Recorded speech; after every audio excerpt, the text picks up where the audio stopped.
Halo semua, welcome back to HISC, HISC Podcast, specially presented from HISC to you. Wah, udah lama banget nih kita nggak ketemu di ngobrol-ngobrol santai ala anak HISC. Nah, kali ini HISC mengundang satu narasumber yang spesial. Beliau adalah Pak Hans pribadi. Nah, sebelumnya kita mau ngobrolin apa sih? Nah, hari ini kita mau ngobrolin benefit sebagai mantan anak organisasi setelah nanti lulus kuliah dan cara awal membangun usaha, tips-tipsnya apa, kita akan gali dari Pak Hans ini. Boleh saya sedikit jelaskan background pendidikannya Pak Hans.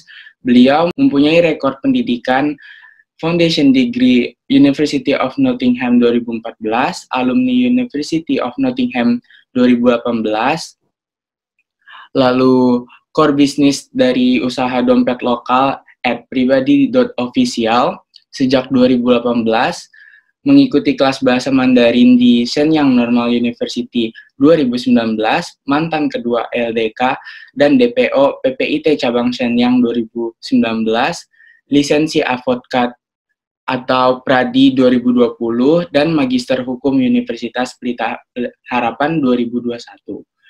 Oke, langsung saja kita sapa narasumber kita. Halo Pak Hans. Halo, selamat pagi Bro Haikal. Apa kabarnya Pak? Baik, aman. Semoga baik-baik saja ya di pandemi ini. Semoga selalu sehat dan bisa tetap. Amin. Oke, Pak Hans, ini saya sebagai anak PPIT ingin tahu banget nih Pak, benefitnya tuh setelah kita lulus kuliah, mempunyai CV dengan berbagai macam kegiatan di bidang organisasi tuh apa aja sih Pak? Saya pengen tahu langsung dari Bapak yang punya pengalaman sebagai mantan ketua LDK, lalu anak bagian dari PPIT Shenyang juga ya Pak. Boleh tahu nggak sih Pak? Oke. Jadi mungkin saya tambahin sedikit ya di background saya. Background saya itu juga waktu saya di Nottingham di UK, saya juga ketua PPI cabang Nottingham tahunnya 2015 apa kalau nggak salah. Saya juga lupa ingat gitu ya. Jadi saya pokoknya di Nottingham pun pernah jadi wakil ketua, pernah juga jadi ketua acara Indofest di Nottingham. Itu adalah acara Indonesia terbesar di Eropa Barat gitu ya.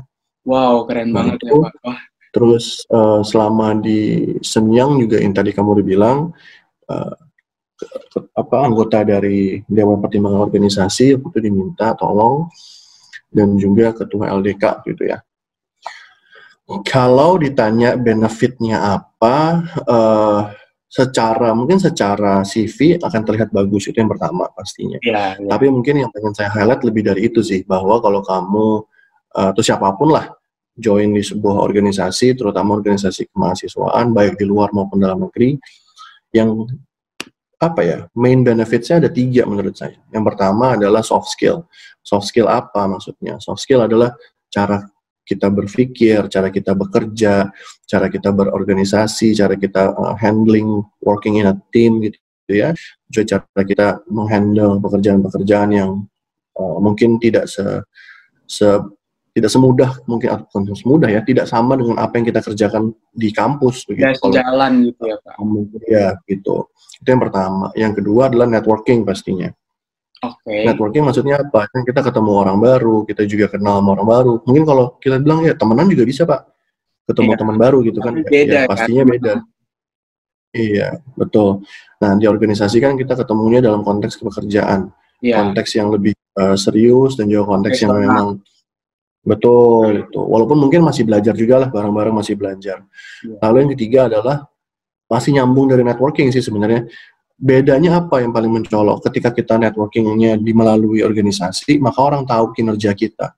Contoh misalnya, ketika saya menjadi ketua, terus Bro Haikal jadi anggota misalnya, atau sebaliknya gitu ya. Maka selama periode itu saya tahu siapa Bro Haikal, bagaimana kinerjanya, etos kerjanya seperti apa.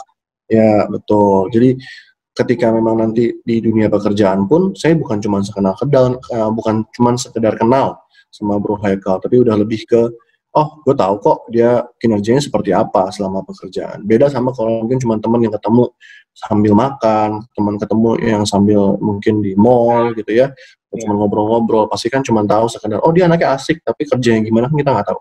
Iya, kurang into dalam bagaimana sih dia menghandle sebuah masalah, Betul. Terus bagaimana dia bisa men-challenge diri dia sendiri, itu kan yang bisa kita lihat gitu sebagai anak organisasi. Kayak, wah dia ternyata di divisi ini tapi bisa jadi MC di podcast juga nih, contohnya saya misalnya. Karena sebenarnya divisi saya nggak terlalu berhubungan ya sama podcast gini-gini, tapi saya sangat senang nih bisa ngobrol sama Pak Hans sama sekaligus men-challenge diri saya ya. Nah, Pak Hans, kalau boleh tahu, Bapak kan pernah menjadi ketua di PPI Nottingham, lalu di PPI Shenyang juga ya, lalu jadi ketua LDK juga. Itu motivasi terbesar Bapak untuk ikut PPIT dan jadi ketua tuh apa sih Pak? Kan Bapak sampai di ketuanya berapa kali itu saya penasaran tuh kenapa Bapak untuk di PPIT mungkin memimpin ya. Saya koreksi sedikit ya, saya di PPIT Shenyang bukan ketua, saya anggota DPU.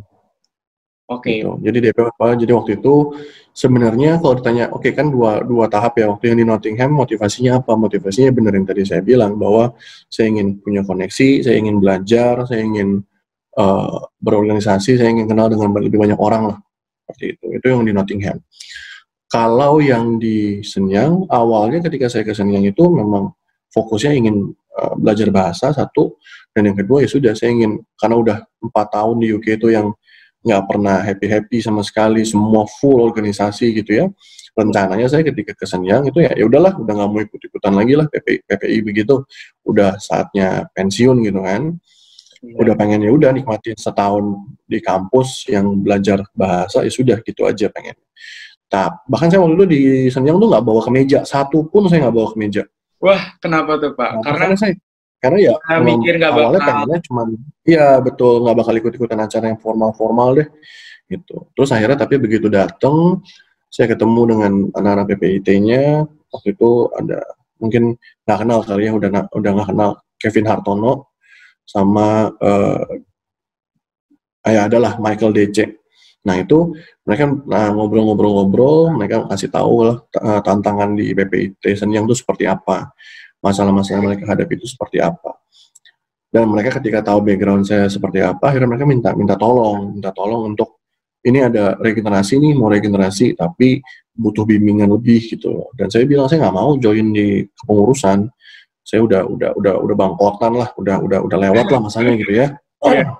Nah terus akhirnya mereka menentukan kayak dengan rapat begitu ya, rapat besar, rapat kerja, membentuklah satu organisasi yang baru namanya DPO, Dewan Pertimbangan Organisasi. Saya nggak yakin apakah sudah diimplementasikan sampai ke PPIT pusat deh, karena setahu saya PPIT Shenyang itu yang pertama punya Dewan Pertimbangan Organisasi atau Dewan Pembina lah gitu. Nah disitulah saya diminta untuk join. Jadi di situ sih motivasinya apa ya? Motivasinya karena saya ingin membantu awalnya. Dan saya ngeliat juga teman-teman di PPIT ini kayak saya dulu waktu masih S1, motivasinya masih besar lah gitu. Jadi saya pikir ya udahlah, nggak ada salahnya bantu. Terus kalau ditanya yang LDK, itu juga agak unik sih sebenarnya. Jadi LDK tuh PPIT Shenyang baru ditunjuk sebagai host dari LDK Utara. Itu 2 bulan sebelum kalau nggak salah. 2 bulan sebelum 2 bulan sebelum acara. Betul, 2 bulan kayaknya, 2 atau 3 bulan begitu. Terus mereka menerima itu, terus panik kayak ini gimana setelah 2 bulan gitu kan. Akhirnya kayak ya mereka minta tolong lagi ke saya, kayak karena saya juga pernah menghandle Indofest yang saya bilang berapa kali, bertahun-tahun lah saya menghandle Indofest. Jadi saya cukup tahu kira-kira apa yang harus dilakukan gitu kan ya. Mereka minta tolong dalam sebulan bisa nggak merencanakan acara ini gitu. Ya karena lagi-lagi ingin membantu, ya sudah akhirnya saya bilang ya udah sini saya handle gitu loh. Saya awalnya pengennya jadi pembina lagi gitu kan. Tapi nggak bisa karena udah terlalu mepet. Kalau harus ngajarin lagi ke teman-teman yang baru secara perlahan gitu ya, mungkin nggak akan kejar. Akhirnya saya bilang, yaudah sinilah, saya handle semua. Nggak akan sempat ya Gitu sih dalam yang waktu 2 bulan. betul. Dari banyak pengalaman itu ada nggak sih Pak yang satu yang terkenang banget yang dijadiin pelajaran buat Pak Hans? Kalau yang di UK sih pastinya pengalaman yang berkesan ya pastinya ngurusin Indofest dan PPI Nottingham secara keseluruhan. Karena kalau mungkin Bro bisa cari Indofest itu tuh yang tadi saya bilang acara Indonesia yang terbesar di Eropa Barat. Acaranya memang cuma sehari, tapi budgetnya tuh hampir sekitar 2 miliar lah dalam sehari itu. Oke. Nah, itu kita sempat punya pengalaman di mana H-10 itu venue kita di-cancel. Bener-bener H-10 venue-nya di-cancel? Ya, betul. H-10 venue kita di-cancel. Iya, udah akhirnya ya nggak ada yang tidur, panitianya nyari venue baru. Karena kita juga udah punya tanggung jawab ke KBRI, dan juga kita punya tanggung jawab ke sponsor kita gitu kan. Ya udah, itu yang berkesan banget sih bahwa H-10 kita venue di cancel, duit ada venue nggak punya gitu. Dan di UK itu ngurusin venue, seribet itu karena mereka perizinannya banyak banget lah. Oh iya. Itu salah satu yang paling. Di Shenyang gimana tuh Pak? Ada nggak yang paling? Kalau yang di Shenyang itu ketika benar sih LDK Utara dan jadi DPO, bahwa di LDK Utara itu kan, jadi di Shenyang itu pada saat itu kondisinya masih banyak banget teman-teman yang belum pernah berorganisasi. Oke. Nah itu menggerakkan mereka, ngajarin mereka, ngasih tahu mereka, kadang-kadang ngomelin mereka itu ya cukup berkesan lah. Cukup berkesan untuk Bapak yang udah banyak pengalaman, ketemu orang yang belum punya pengalaman atau minim pengalaman sama sekali, dan rasanya tuh ingin gimana ya, kayak mentransfer ilmu-ilmu yang sudah Pak Hans miliki ke mereka ya, agar mereka bisa tapi dalam satu sisi nggak bisa kelamaan juga mereka menyerapnya, karena acara cuma tinggal sebulan lagi gitu. Nah, dari yang saya dengar kan Pak Hans ini banyak banget nih kegiatannya dari organisasi, belum lagi kuliah ya Pak. Itu gimana sih Pak Hans mengatur waktunya antara kegiatan organisasi dan dunia perkuliahan? Waktu itu ya, kalau yang di Shenyang kebetulan karena memang cuma di kampus dan maksudnya nggak terlalu, kuliahnya pun nggak terlalu banyak karena bahasa kan. Iya. Should be no problem sih kalau yang di Shenyang. Yang menjadi challenging ketika yang di UK, karena di UK pun sebagai ketua saya harus keliling-keliling, saya harus sering ke London untuk ketemu KBRI, ketemu Pak Dubes ya kan, ketemu teman-teman PPI yang lain. Di situ ya untungnya waktu itu kampus di UK itu sistemnya adalah tidak ada absen. Tidak ada absen dan ya pokoknya belajar mandiri aja gitu loh. Mau masuk kelas, mau nggak masuk kelas ya silahkan, yang penting belajar sendiri. Di situ ya cara bagi waktunya ya skala prioritas sih. Ketika teman-teman yang lain pada mungkin makan malam di luar, jalan-jalan, main PS bareng, ya kita enggak. Ya, karena gini, kalau ya ketika kita berorganisasi harus komit sih. Maksudnya komit adalah tahu bahwa apa yang penting, prioritasnya apa, jangan sampai oh iya, gue suka nih organisasi, terus gue juga suka main, terus jadinya kuliahnya yang lupa. Gitu. Karena biar gimana pun ya, mau organisasi kalian sebagus apapun, kalau S1-nya nggak lulus ya susah juga kan. Iya, bakalan ngulang. Dan bukannya berarti maksudnya S1 adalah segala-galanya, enggak juga. Iya, oke, bener banget tuh Pak. Kadang-kadang kita harus, bisa lah, yang dibutuhkan 100% itu sebenarnya bukan effort untuk mengerjakannya, tapi untuk membagi waktunya ya Pak kadang-kadang. Betul. Boleh nggak sih Pak Hans saya cerita, dulu Pak Hans ini gimana cara ngedapetin skill leadership-nya? Terus pandangan Pak Hans tentang skill leadership tuh apa sih? Dan perannya di organisasi? Kalau ditanya gimana cara ngedapetinnya, nggak tahu ya. Maksudnya kayak nggak ada metode khusus untuk kayak cara ngedapetin skill leadership tuh nggak tahu. Bahkan kalau dibilang apakah saya punya skill leadership apa enggak, saya nggak bisa ngomong gitu loh. Karena lagi-lagi yang bisa menentukan itu kan di luar saya, bukan saya gitu. Ya, orang lain yang menilai. Iya, dan saya pun masih harus banyak belajar sih sebagai leader, karena ya saya kalau jadi leader ya mulut saya ceplas-ceplos gitu loh, dan ada yang sakit hati, ada yang enggak gitu kan ya. Beda kan gaya leadership orang beda-beda. Gitu sih kalau ditanya cara belajarnya gimana, ya sering-sering aja ketemu sama teman-teman yang lebih senior. Nah, dari situ kita akan tahu, oh, dia cara mimpinnya begini, oh, cara berpikirnya seperti itu, oh, ini cocok sama saya, oh, ini nggak cocok, oh, saya suka nih caranya, gitu-gitu. Dari situ ntar kamu akan punya kompilasi soft skill yang kira-kira, oh, yang mana yang mau dipakai, kalau mau main game tuh kumpulin aja skillnya dulu lah, kita tinggal pilih yang mana yang mau dinaikin levelnya, gitu kan.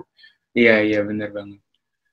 Nah, kalau pernah nggak sih Pak Hans ini nemuin orang yang skill leadership-nya tuh rendah tak di sebuah organisasi? Pasti ada dong, bukan rendah sih, maksudnya lebih kayak belum terbentuk kali ya. Belum Yang terasa. kayak waktu yang tadi saya bilang, iya, ketika saya bilang tadi, maksudnya ketika saya baru join di PPIT Senyang, lalu saya diminta untuk memimpin sebuah project, terus teman-teman yang join juga banyak yang baru pertama kali berorganisasi, ya itu tadi, maksudnya masih banyak yang masih harus belajar lebih banyak lagi lah. Kalau menurut Pak Hans sendiri, skill leadership itu kan ada banyak ya jenisnya. Menurut Pak Hans sendiri, Pak Hans lebih ke leadership yang mana? Apa yang lebih kayak communication atau yang lebih kayak otoriter? Waduh, otoriter ya gitu, serem juga. Atau gimana? Lebih satu arah? Ya, jadi gini sih, kalau ditanya modelnya seperti apa ya tergantung dengan konteks dan situasi. Walaupun memang idealnya adalah ya harus komunikasi gitu-gitu ya. Itu yang saya lakukan ketika kemarin saya di DPO, PPIT Senyang, karena saya paham bahwa masih ada setahun untuk mengajarkan ataupun membimbing lah begitu. Namun ketika kemarin sudah 1 bulan, tinggal 1 bulan lagi harus LDK, maka mau tidak mau targetnya kan berubah. Targetnya bukan mendidik, tapi targetnya adalah acara ini kelar. Syukur-syukur acaranya jalan, mereka dapat sesuatu lah yang mereka pelajari. Nah, ketika di sebulan itu, mungkin saya nggak bilang saya otoriter lah, tapi saya lebih ke nggak pakai kompromi gitu loh. Saya jelasin di belakang, betul gitu loh. Jadi kayak, karena saya yakin saya dan beberapa orang yang saya pilih jadi ketua divisi itu sudah mumpuni lah, sudah cukup mumpuni untuk memimpin divisinya. Saya permintaan saya cuma satu. Kalau kamu nggak yakin, tanya. Kalau saya udah tentukan, jangan tanya dulu. Nanti di belakang aja tanyanya. Karena waktu kita mepet sebulan gitu. Dan ya harus gerak cepat lah. Nah, ketika harus gerak cepat itu kan nggak ada lah ruang untuk debat sana, debat sini, debat sana, debat sini begitu kan ya. Ya harus cepat aja dulu geraknya gitu. Jadi menurut saya seorang leader yang baik juga harus tahu kapan dia harus memakai sifat yang apa, kapan dia harus menggunakan sifat yang mana, begitu sih. Oke. Kalau boleh tahu nih Pak, menurut Pak Hans, divisi apa sih yang paling susah untuk menjalankan tugasnya ketika menjadi bagian dari acara tersebut, dari LDK tersebut? Nggak ada sih, seingat saya nggak ada. Nggak ada. Karena gini, maksudnya kayak, menurut saya nggak ada orang yang divisi yang susah tuh nggak ada. Tapi lebih ke mereka tahu nggak atau dapat arahan yang jelas apa enggak gitu loh. Karena menurut saya kalau sampai divisi itu bingung harus ngapain, harus gimana, ya itu artinya atasannya entah ketua divisinya atau ketua acara tersebut secara keseluruhan tidak memberikan arahan yang baik gitu loh. Karena kalau memang si ketuanya udah punya arahan gambaran yang jelas, ini mau diapain, butuhnya apa saja, harusnya tiap divisi pasti punya perannya masing-masing dan nggak ada alasan untuk dibilang susah untuk mengerjakan apa-apa. Oke, jadi yang penting sebenarnya nggak ada ya divisi yang tugasnya lebih banyak atau divisi yang susah. Nggak ada, bullshit itu. Adanya divisi yang mendapatkan arahan dengan jelas dan divisi yang kurang mendapatkan arahan ya Pak. Oke, nih Pak, saya ada kutipan dari sosial medianya Pak Hans. Jadilah pemimpin yang bisa memanusiakan setiap orang yang ia pimpin. Kalau boleh tahu, filosofinya tuh apa Pak dari kata-kata ini? Simple sih sebenarnya. Kita kan pemimpin ini, jadi apa ya? Pemimpin tuh bukan bos. Kayak gitu. Pemimpin ya pemimpin. Pemimpin itu artinya kita harus ngedorong orang yang kita pimpin supaya levelnya naik, supaya pengetahuannya naik, dan bukan menindas gitu loh. Itu intinya sih yang pertama. Terus yang kedua adalah jangan sampai orang-orang yang kita pimpin tuh merasa kecil, merasa remeh, entah karena mungkin kita cara ngomongnya merendahkan, mungkin kita juga tidak mengajari. Jadi intinya good leaders will produce a better leader gitu loh. Jadi kayak kalau kita adalah seorang pemimpin, harusnya orang-orang yang kita pimpin akan menjadi pemimpin yang lebih baik daripada kita. Wah, keren banget Pak. Keren banget nih kata-katanya, saya sampai terinspirasi nih. Good leader will produce better leader ya. Iya, betul. Nah, setelah aktif di macam-macam organisasi tadi, Pak, sebenarnya yang menurut Pak Hans ini poin yang paling penting saat masuk ke dunia kerja tuh apa, Pak? Ada nggak satu poin yang penting banget menurut Pak Hans? Satu doang ya? Oh, boleh dua, boleh tiga. Kalau disuruh pilih satu, maka saya milihnya adalah working with a team. Oh, Itu yang tim ya? berharga banget. Betul, karena nggak semua di kampus itu ya misalnya bikin PPT itu kan ya udah, oh gue bikin bagian gue, lu bikin bagian lu, ntar gue kirim tolong di-compile gitu kan. Itu it's not working in a team gitu. Yeah. Cuma ketika kita ngomong organisasi kan benar-benar harus mikir bareng, kerja bareng, dapat perintah dari atasan, dapat arahan dari atasan, semuanya bareng gitu kan. Dapat tugas dari senior juga semuanya harus dikerjain bareng. Kalau diomelin satu divisi gitu kan. Nggak individual ya kalau dalam organisasi. Itu yang berharga banget di organisasi. Gimana kita bisa jadi team player ketika under pressure. Ya, wah itu emang yang paling susah ya. Gimana sih cara menghadapi banyak orang yang sifatnya macam-macam, kinerjanya berbeda-beda, dan terlebih dalam satu pressure yang sama dari atasan ya. Nah, dan makanya sebuah organisasi tergantung banget dari terutama PPI, PPIT, PPUK semua lah itu sangat tergantung dari seberapa jelas ketuanya. Dalam Karena kalau ketuanya nggak jelas, dia nggak punya gambaran umum tentang mau dibawa kemana organisasi ini atau cuman leyeh-leyeh ketawa-ketawa doang ya anak-anaknya juga nggak akan kemana-mana. Wah, bener banget sih, bener banget. Nah, Pak Hans ini kan punya usaha ya Pak, usaha dompet lokal. Kalau usahanya itu sebenarnya bukan cuma itu. Oh, saya update sedikit boleh ya. nggak Pak diceritain? Saya ada satu yang di bidang tadi dompet kulit gitu ya. Yang satu lagi di bidang clothing line, kaos gitu ya. Terus juga ada di bidang kopi. Wah. Terus juga ada di jasa fotografi dan yang terakhir saya baru buka kantor pengacara. Wah, itu boleh cerita nggak sih Pak, gimana Bapak mulai semua usaha itu? Kalau mulai semua usaha pastinya sama, semua dengan perencanaan. Pasti sama, perencanaan. Kita merencanakan dulu apa sih yang mau kita capai dalam waktu berapa lama, dengan modal yang berapa, siapa target marketnya, kira-kira dalam setahun 2 tahun ini rencananya seperti apa. Kalau sudah begitu ya silakan dijalankan, direalisasikan, gitu sih. Kalau mulainya ya. Iya. Ada nggak sih yang membuat Pak Hans tertarik, tapi sekaligus ter-challenge banget untuk mulai usahanya? Apakah mungkin dari yang kopi tadi atau yang clothing line tadi? Boleh diceritain? Oke. Kalau yang paling pertama itu sebenarnya yang leather tadi, yang dompet kulit yang pertamanya. Kalau dibilang ter-challenge, iya pastinya karena mungkin nanti kalau udah pernah ngobrol sama yang kenal sama saya, udah sering ngobrol sama saya, pernah organisasi bareng sama saya, tahu semua orang berpendapat bahwa saya itu nggak bisa kerja sama orang. Kenapa tuh? Kenapa? Karena ya satu mungkin metode kerja saya atau etos kerja saya yang cepat dan segala macam kadang-kadang nggak cocok kalau under seseorang begitu. Makanya saya juga itu menjadi motivasi, ya sudah, saya mau membuktikan bahwa saya bisa jalan sendiri, saya bisa bikin bisnis saya sendiri, dan juga saya merasa bahwa kalaupun saya kerja under orang gitu ya, memang saya juga punya pengalaman kerja sama orang pastinya gitu kan, tapi mau sampai kapan kita baru bisa beli rumah di Jakarta gitu contohnya.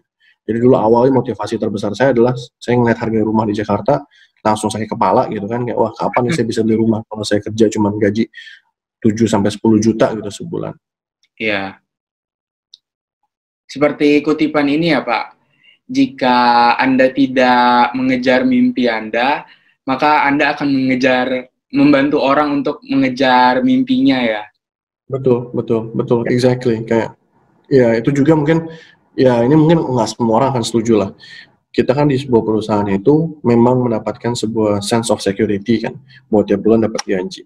Tapi in a way kayak, kalau misalnya sebuah perusahaan berani membayar misalnya Bro Haikal 10 juta gitu kan. Menurut Bro Haikal mungkin nggak perusahaan rugi dalam membayar Bro Haikal? Nggak mungkin dong. Pasti sebenarnya worth yang Bro Haikal hasilkan untuk perusahaan tersebut lebih dari 10 juta. Makanya mereka mau meng-hire Bro Haikal 10 juta. Iya. Ya, berarti sebenarnya nilainya Bro Haikal lebih dari 10 juta. Ya, kalau misalnya Bro Haikal nilai 15, 20 juta sebenarnya, kenapa enggak itu dipakai dan disumbangsihkan langsung ke sesuatu yang memang milik Bro Haikal?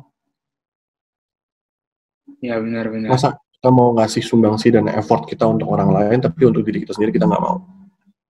Iya, benar banget sih. Harus ada take a risk-nya juga ya, Pak? Betul, betul. Tapi lagi-lagi nggak semua orang cocok ya dengan dunia bisnis. Ada juga yang memang dunia profesional, berkarir di kantor, itu juga nggak ada yang salah. Jadi pilihan sih semuanya. Ada jalannya masing-masing lah ya, Pak. Betul, betul. Nggak semua orang mesti, wah bisnis nih bisa menghasilkan banyak uang dalam waktu yang singkat. Nggak semua orang bisa. Nggak ada juga kayak, dan harus diingat juga nggak semua bisnis tuh indah gitu loh. Banyak juga yang bangkrut kok. Selalu ada lika-liku naik turunnya perjalanan. Pasti dong. Situ ya. Nah, nonton His Chat nih Pak, banyak banget kan sekarang yang masih anak muda, dan malah udah ada yang terjun ke dunia bisnis. Ada juga yang masih planning. Saya juga mendengar Pak Hans makin tertarik nih buat bisnis. Sebenarnya ada kepikiran berapa kali, cuman eksekusinya belum ada ya. Boleh nggak sih Pak Hans kasih kita tips atau prinsip yang Pak Hans pegang sebagai entrepreneur? Tipsnya dulu mungkin boleh Pak. Oke, tipsnya jangan kelamaan planning. Oke. Tipsnya satu, jangan kelamaan planning. Dua, harus punya deadline. Jangan kebanyakan. Maksudnya apa? Misalnya kamu planning nih ya, oh saya mau bikin sebuah bisnis. Maka hal pertama yang harus kamu tahu adalah deadline-nya kapan. Itu dulu, jangan lupakan planning yang lain, tapi bikin dulu deadline-nya. Misalnya, oke, sekarang bulan Maret, saya mau punya bisnis yang launching di bulan September misalnya. September tanggal berapa? Be specific. Misalnya, September tanggal 15, jam 7 malam, Instagram dan juga website bisnis ini harus launching. Oke. Dari situ kamu baru kayak oke, dan kita pikirin yuk bisnisnya mau apa. Karena kamu sudah punya deadline, kalau bisa kamu umumkan deadline itu ke teman-teman supaya kamu malu kalau sampai kamu nggak reach that target gitu kan. Ya. Dan baru dikejar tuh. Dikejar segala detail-detail yang lain menuju launching day. Okay. Itu tips yang menurut saya berguna banget, karena jangan sampai planning, terus nggak tahu kapan mau launchingnya. Ketika kita nggak tahu kapan mau launching, kapan kita mau jalan, mau start, ya nanti kayak, oh ya ntar dulu deh. Oh nih gue lagi capek, ntar dulu deh. Itu tips utamanya.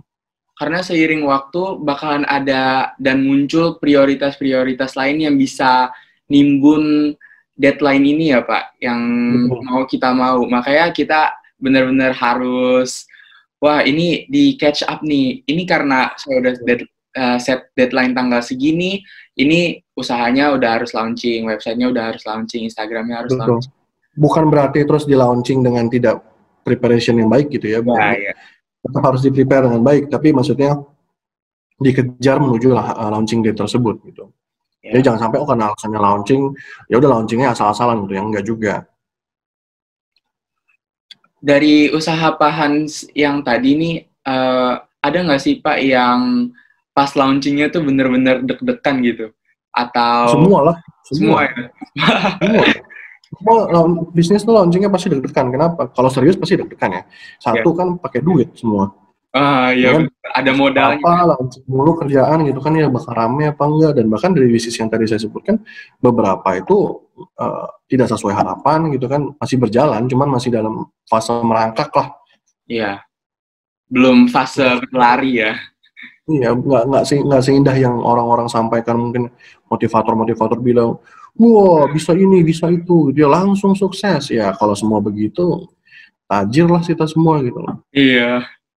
Nggak seindah yang dibilang motivator lah. Iya, kenyataannya nggak semulus itu ya. Betul. Nah, kan banyak banget nih Pak obstacle atau halangan-halangan yang mungkin beberapa waktu membuat mungkin Pak Hans kayak terhalang atau kayak stop dulu, rest dulu. Nah, ada nggak sih kayak prinsip yang membuat Pak Hans ini terus ongoing sebagai entrepreneur? Komitmen aja. Komitmen. Iya, karena gini, memang bahwa misalnya kamu ntar bikin usaha, terus sebulan pertama nggak ada pelanggan, Iya, sama sekali nggak ada pelanggan, itu kan ya secara mental juga kita sedih lah gitu kan. pasti Ini dah. usaha sudah kita usahakan, sudah kita planning dengan baik kok hasilnya begini. Ya balik lagi ke komitmen sih, komitmen bahwa kayak saya bikin usaha ini bukan cuma buat sebulan, saya bikin ini untuk berkepanjangan, ya harus survive, mental survivornya harus keluar gitu loh. Jadi harus komitmen dan harus berani dan siap untuk survive. Makanya semakin mudah kita mencoba berbisnis semakin baik karena tanggungan kita masih belum banyak. Kita belum punya pasangan, kita belum punya anak, kita belum punya harus bayar bill, kita Kan, nggak harus bayar listrik gitu-gitu kan. iya, Atap masih benar. ada disediakan, makan juga masih aman. Ya apa yang mau diragukan? Toh amit-amit kalaupun bangkrut, atapmu nggak hilang kan? Iya, masih ada orang tua ya. Betul. Dan nanti kalau sudah beristri, sudah beranak begitu ya, ya itu akan jauh lebih berbeda konteksnya. Karena kalau kamu mengambil resiko, resiko itu akan ditanggung juga oleh keluargamu. Iya, benar-benar. Wah, keren banget nih. Saya jadi terinspirasi lagi nih, karena untuk nyoba semua hal selagi muda ya. Betul, betul. Karena anak muda tuh 20 sampai 27, 28 tuh saatnya membuat kesalahan. Itu umur dimana harus membuat kesalahan kan gitu. Karena nanti dari kesalahan tersebut kita jadi paham nanti dengan harapan di 30-an ketika berkeluarga sudah tahu jalannya mau kemana. Ya, karena kalau misalnya nggak buat kesalahan, nggak gagal dulu, nggak bakal belajar kan ya Pak. Karena ada Betul, kutipan betul, pengalaman itu adalah guru terbaik. Itu menurut Pak betul. Hans bener nggak? Betul, setuju. Dan maksudnya bukan lebih ke kesalahan, harus kesalahan dulu, karena kita nggak tahu nih passion kita di mana, kita Ya, cocoknya di dunia seperti apa. Karena kan kita mungkin tahu, oh dunia F&B, food and beverage tuh kelihatannya begini gitu kan. Cuma ketika kita masuk ke dalamnya, benar-benar nyemplung ke dalamnya, nggak begitu, mungkin nggak seperti apa yang terlihat. Nah itu kan harus nyari chemistry-nya lagi, kalau emang mau bisnis ataupun bahkan mau kerja. Ini gue chemistry-nya ada di mana sih? Di dunia yang mana? Apakah dunia yang B2B misalnya? Apakah F&B, apakah clothing line, apakah jasa, nah itu kan semua harus dicoba. Tanpa dicoba kita nggak tahu yang mana yang sebenarnya cocok untuk kita, itu sih.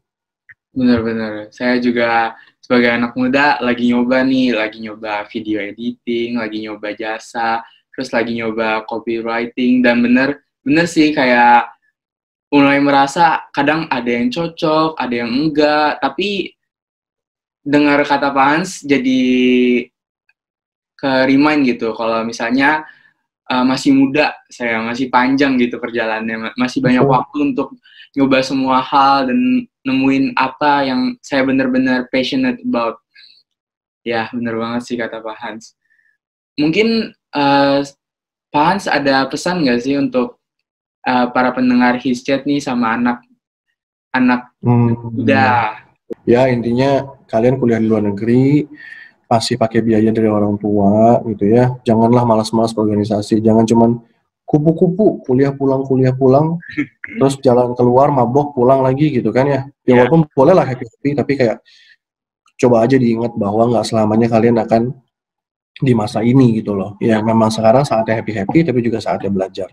Jadi jangan sampai kayak kalau ketika ada acara PPI, acara keorganisasian, tuh males-malesan datangnya. Susah bener tuh kalau yang ya, males-males itu. benar-benar susah Iya, banget. ngajaknya setengah mati. Kalau ngajak mabuk gampang mereka biasanya. Tapi kalau ngajak yang bener, acara-acara yang bener susah tuh yang kayak gitu. Acara Iya, iya. seminar lah, acara apalah, training apa, buah setengah mati. Seakan-akan itu buat kita, padahal kan itu sebenarnya buat mereka juga. Jadi Iya, tolong diingat aja bahwa ya kalian juga bolehlah happy-happy, tapi jangan lupa untuk memperkaya diri sendiri dengan cara upgrade lah skill kalian, soft skill kalian. benar-benar dengan join organisasi atau enggak ikut kayak seminar dan webinar yang Betul, diadakan betul, ya, betul, baik betul. dari PPIT Hangzhou atau enggak dari PPIT Tiongkok. Apalagi ya bener banget sih Pak yang Pak Hans bilang tadi, susah apalagi di online gini engagement-nya ke anak-anak tuh susah karena mereka udah fed up sama udah lelah lah dengan kuliah online, terus harus ikut acara online lagi, itu bener-bener apa ya, bener-bener susah gitu untuk numbuhin motivasi ikut acara-acaranya ya. Kalau Pan sendiri, ada nggak sih kayak tips buat semangat gitu ikut acara online? Yang terakhir. Waduh, Saya sendiri sih mungkin nggak banyak ya ikut acara online, karena kan waktu zaman saya ini belum zaman pandemi seperti sekarang gitu kan. Iya, benar. Apa ya balik lagi, kita harus tahu tujuan itu mau ngapain sebenarnya. Iya. Komitmen kalian seperti apa. Itu aja sih. Diingat aja ketika kita males kayak, awalnya gue males nih gitu kan. Ya diingat lagi sebenarnya ini buat siapa. Motivasinya adalah benefitnya apa yang gue dapat. Dari situ mungkin akan teringat bahwa oke, ini penting ya, sesuatu yang penting, yuklah kita kerjain kayak gitu. Ya, oke. Komitmen nomor 1 lah ya Pak. Betul. Oke, sebelumnya saya makasih banget nih buat Pak Hans sudah datang Sama-sama. episode 3 ini. Kita banyak banget belajar nih dari Pak Hans tentang dunia bisnis, usaha-usahanya Pak Hans yang bahkan sampai 5 tuh. Sampai banyak banget megangnya, dan kayak apa sih effort-effort yang dilakuin sama Pak Hans dalam mempertahankan dunia bisnis ini, kayak bagaimana dia mulai usahanya. Dan tadi kita juga udah dapat inspirasi kan dari Pak Hans bahwa kita nih yang generasi muda harus banget untuk nyoba semua hal sampai kita nemuin apa yang benar-benar kita bisa taruh passion kita, bisa taruh semua energi kita dan waktu kita untuk di masa depan nanti. Oke, sekian dari saya. Oke, thank you. Mungkin ada pesan terakhir lagi nggak buat anak-anak Hangzhou? Nggak ada sih, udah cukup lah Hangzhou tuh ya. Oke, thank you bro Haikal. Sampai bertemu lagi di kesempatan. Untuk bisnisnya, semoga di lain waktu kita bisa ngobrol-ngobrol lagi, atau mungkin nanti kita bisa undang ke acara HISC kalau ada lagi, kita bakal silakan. Saya sharing untuk hal-hal lebih banyak itu. Ya. Boleh. Usaha dunia kerja, karena banyak banget tuh sebenarnya pasti pengen banget langsung nanya gitu ke Pak Hans. Oke, thank you Bro Haikal. Nah, thank you banget nih sama Pak Hans atas sharingnya, bermanfaat banget, insightful banget. Semoga di lain kesempatan kita bisa ngobrol bareng-bareng lagi ya Pak. Nah, teman-teman, sampai sini dulu episode HISChat kali ini. Kalau misalnya kalian suka, jangan lupa klik like, share, dan komen ya di kolom komentar. Kalian mau dengar apa di episode selanjutnya. Jangan lupa untuk pantengin terus sosmed HISC yang bisa kalian lihat di layar kalian atau di description box. See you on our next episode. Bye!